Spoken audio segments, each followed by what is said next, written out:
Em nome do Pai, do Filho e do Espírito Santo. Amém.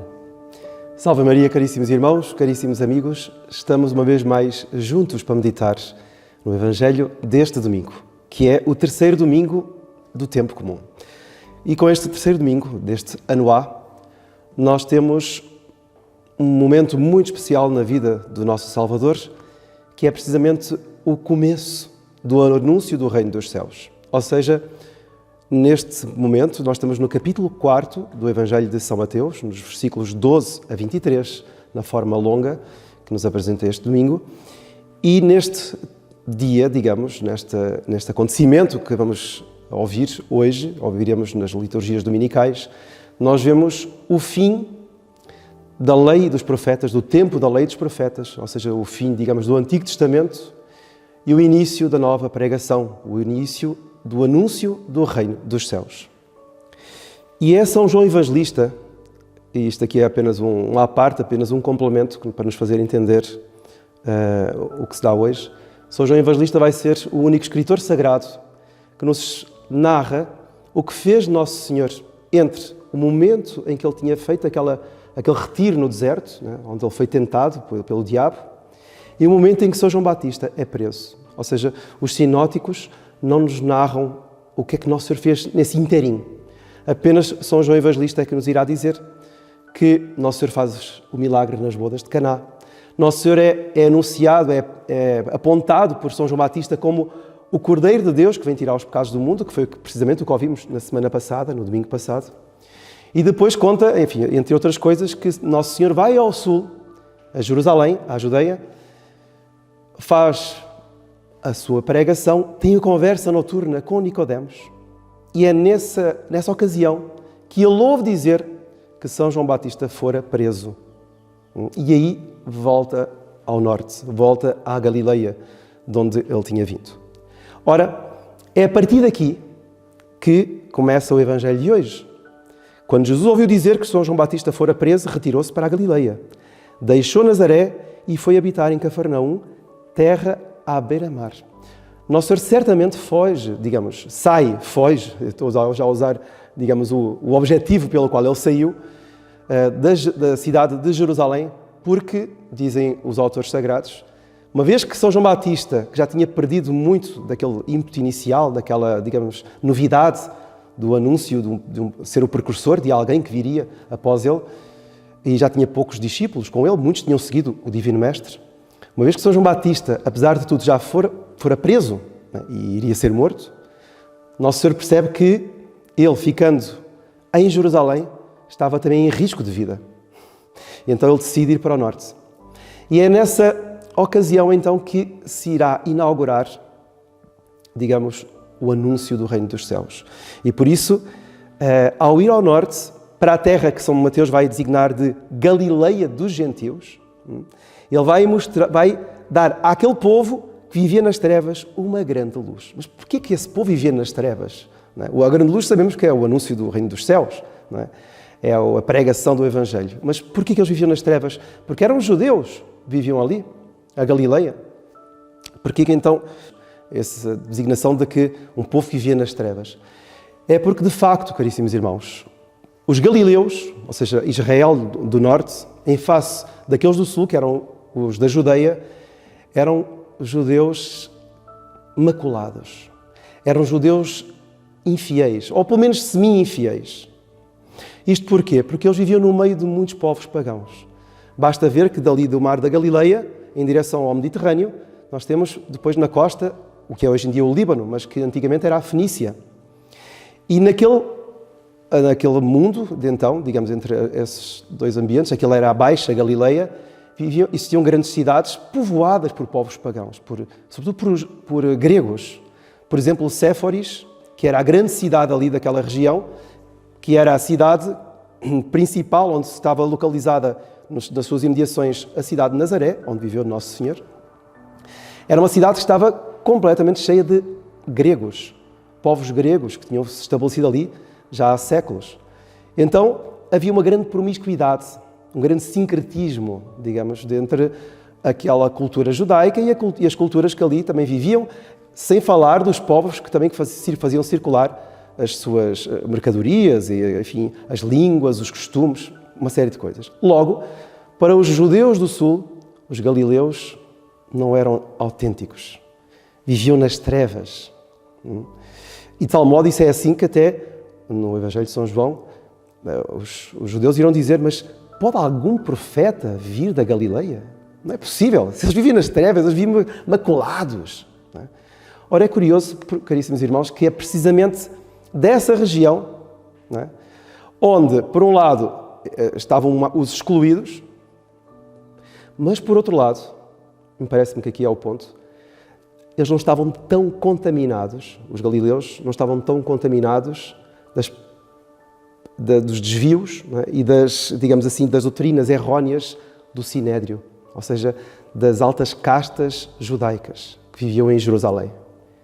Ou seja, se Nosso Senhor tivesse começado a pregar em Jerusalém, provavelmente ele seria imediatamente fulminado. Mas ele começa a fazer a sua pregação no norte. No norte as pessoas estavam mais abertas, não tinham tantos preconceitos religiosos, não tinham tantas casuísticas de leis. Não é? E, aliás, havia pouquíssimos doutores da lei da Galileia, a maior parte eram realmente da Judeia. E com isso nós podemos ver que eles estavam mais abertos. Eram menos religiosos, curioso, mas estavam mais abertos à pregação de Nosso Senhor. Isto deve nos levar a pensar. Uma coisa curiosíssima. Então, estes que estavam nas trevas, estavam com a sua religião conspurcada, estavam com a sua religião... Não é que eles não praticassem a sua lei, praticavam. Eles praticavam sobretudo o essencial da lei, que eram os mandamentos e os costumes também. Mas não estavam dentro daquelas casuísticas farisaicas com que Nosso Senhor se verá, enfim, durante toda a sua vida pública. Ora, é lá precisamente que Nosso Senhor chega e, como diz o Evangelho de hoje, começa a pregar: arrependei-vos, porque está próximo o reino dos céus. Ora, caríssimos irmãos, eu penso que esta frase é o leitmotiv do Evangelho de hoje. Aliás, como é o início desta vida pública do anúncio do reino dos céus. O reino dos céus. O que é que será o reino dos céus? Sobretudo para um católico do século XXI. Nós vivemos no século XXI. O que é para nós o reino dos céus? O reino dos céus é algo que nós iremos ter depois como uma recompensa lá no... Mas o reino dos céus já está no meio de nós, diz Nosso Senhor. Nós não podemos fazer uma separação entre o reino dos céus, não é, e o reino da terra. O reino dos céus já está no meio de nós. Não é? Depois também, às vezes é uma heresia meio dualista, é como dizer assim, não, o inferno é aqui, o inferno já é esta terra. Não é? Então, assim como o inferno já é esta terra, o reino dos céus é só o que está lá em cima. São dois erros crassos. Nem o inferno é esta terra, não, o inferno é um lugar bem quentinho lá em baixo. Não é? E o reino dos céus não é só o que está lá em cima, o reino dos céus começa nesta terra, isso sim. E o reino dos céus começa nesta terra de que forma? O Senhor vai dar vários exemplos acerca do reino dos céus. Ele vai dizer que mais vale entrar só com um olho ou só com um braço no reino dos céus. Ele vai dizer que virão do Ocidente, do Oriente, sentar-se à mesa com Abraão, com Isaac e Jacó no reino dos céus. Irá dizer que quem não for como uma criança não entrará no reino dos céus. Quem não nascer de novo não entrará no reino dos céus. Ou seja, o reino dos céus, de facto, é algo que está lá em cima. É algo que é uma vida eterna. É uma vida a posteriori desta vida, não é? Que vem depois desta vida e que nos será dada conforme vivermos a nossa vida. Mas, ao mesmo tempo, ele diz outra coisa, que é: nem todo aquele que diz Senhor, Senhor, herdará o reino dos céus. Então nós vemos aqui que realmente existe essa balança. A balança que nos dá o prémio conforme as nossas obras. E por isso é que esse reino dos céus que Nosso Senhor nos veio anunciar e que nos vai abrir com a sua morte e ressurreição na cruz, morte na cruz e ressurreição após a sua morte, nós vemos que este reino dos céus nos é dado com esta condição. Diz o Evangelho de hoje: arrependei-vos. Arrependei-vos. Mas eu vou-me arrepender do quê? Dirá alguém, não é? Seu padre, eu não mato, eu não roubo, quer dizer, não tenho assim consciência de grandes pecados. Do que é que eu me vou arrepender? É muito interessante porque a palavra original, aqui a palavra grega, metanoite, ou seja, metanoia é mudai de mentalidade. Metanoia é, digamos, é o imperativo. Mudai de mentalidade. E como é que eu mudo de mentalidade? Aliás, até o próprio latim não é tão profundo, porque a pessoa arrepender-se, ou como no latim, que diz penitentiam agite, quer dizer, não é a mesma coisa. Né? Fazer penitência. Fazer penitência, isso me custa, isso é difícil, não quero fazer penitência. Não. É muito mais profundo, realmente a palavra original, a metanoia, é muito mais profundo, porque é mudar a própria mentalidade. Ou seja, mudai de mentalidade, mudai de critérios, mudai de valores, mudai de pontos de vista. Isto é o que Nosso Senhor quer nos fazer mostrar com este arrependei-vos.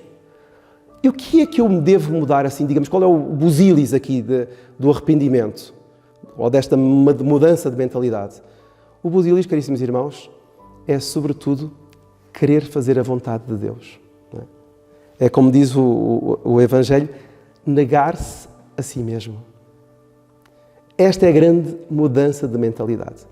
Mas o padre, eu gosto de fazer isto, eu gosto de fazer aquilo. Eu criei a religião à minha maneira. Eu tenho a religião à minha maneira. Eu vou à missa quando eu quero. Se me apetece, eu rezo. Se gosto de ter um mau olhar, eu olho.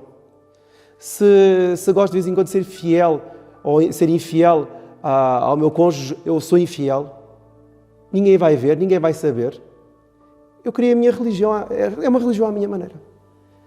Ora, Nosso Senhor está a pedir, ou melhor, Nosso Senhor está a exigir, mudai de mentalidade. Arrependei-vos, porque senão o reino dos céus não será herdado por vós. Ora, um dos grandes erros, caríssimos irmãos, do mundo de hoje, é precisamente a pessoa não se dar conta de que, ao ser batizado, ao se tornar católico, a pessoa recebe uma graça que deve permanecer para o resto da vida. Daí a nossa túnica batismal.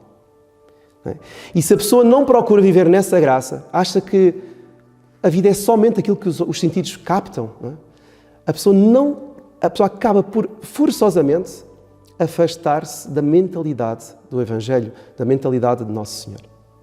É mais ou menos como um incrédulo qualquer. Aliás, o padre Garrigou-Lagrange dá esta imagem muito, muito elucidativa. Imaginemos uma composição de Beethoven ou uma sinfonia de Mozart, uma bela sinfonia de Beethoven ou de Mozart. A pessoa vai ouvir aquela música. Ouve a melodia. O outro é entendido em música, tem gosto pela música e vai ouvir e vai penetrar até a alma daquela música, vai perceber o contexto daquela música, vai, digamos, perceber todas as harmonias que são produzidas por aquela música, por aquela sinfonia. Ora, a diferença entre uma pessoa que não entende nada da música, não é? E a pessoa que ouve a música e que entende todas as harmonias, todas as belezas que enfim, saem daqueles acordes, é a diferença entre uma pessoa que vive fora da graça de Deus e uma pessoa que vive da graça de Deus. Ou seja, se a pessoa, por mais que seja batizada, se ela vive fora da graça de Deus, todo o dom sobrenatural que ela recebeu, toda, digamos, a graça que foi infusa na sua alma, não produz efeito.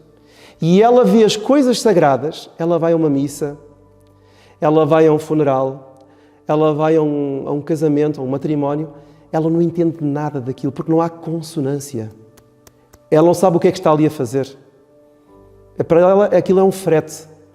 Ela está ali apenas a passar um tempo e depois vai comer, vai folgar um pouco, vai comer, vai ter um super almoço, um super copo de água. Porquê? Porque não há consonância. Ou seja, o interior dela não bate com aquilo. Não tem nada a ver com aquilo.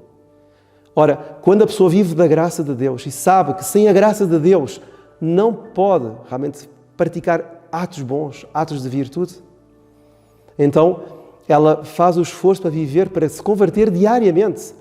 Ela, ao entrar em contacto com algo da religião, ela vai ter alguma consonância com aquilo. Por mais que ela não entenda muito, ela vai ter alguma consonância. Aquilo faz sentido para ela. Ela sabe o que é que está ali a fazer. Ela compreende, por mais que não seja totalmente claro, ela compreende a razão de ser dos gestos, das palavras, enfim, daquilo que é proferido pelo sacerdote, de tudo o que está ali a acontecer. Não é? Porquê? porque ela vive habitualmente da graça e a graça trabalha a sua alma para compreender as realidades sobrenaturais. Então, caríssimos irmãos, nós temos este Evangelho que nos anuncia de uma forma claríssima: arrependei-vos porque está próximo o reino dos céus. O reino dos céus está próximo, está aqui em cima, está no céu, está bom. Para nós lá chegarmos, é necessário vivermos o reino dos céus que já está dentro de nós, que já está no meio de nós. Dentro de mim, pelo batismo, e que tem de ser praticado diariamente, através de uma conversão constante, de uma abertura para a vida da graça. Que eu peça a Nosso Senhor essa grande graça de compreender no fundo do meu coração a necessidade de um arrependimento constante, a necessidade de viver na graça de Deus para assim ter consonância com Ele, para que nesta semente de glória que já estará dentro de mim, esta semente possa frutificar numa grande árvore frondosa de frutos sobrenaturais, de virtudes, e assim esta árvore possa, pois, florescer no reino dos céus, por onde eu sou convidado a ir no final desta vida. Que Nossa Senhora da Santa Abnegação me dê forças para continuar esta caminhada, para me arrepender verdadeiramente, para fazer esta metanoia total de vida e assim um dia alcançar a beatitude eterna junto de todos os santos e dela mesma, ela Nossa Senhora. Que a bênção de Deus Todo-Poderoso, Pai, Filho e Espírito Santo, desça sobre vós e permaneça para sempre. Amém. Louvado seja Nosso Senhor Jesus Cristo.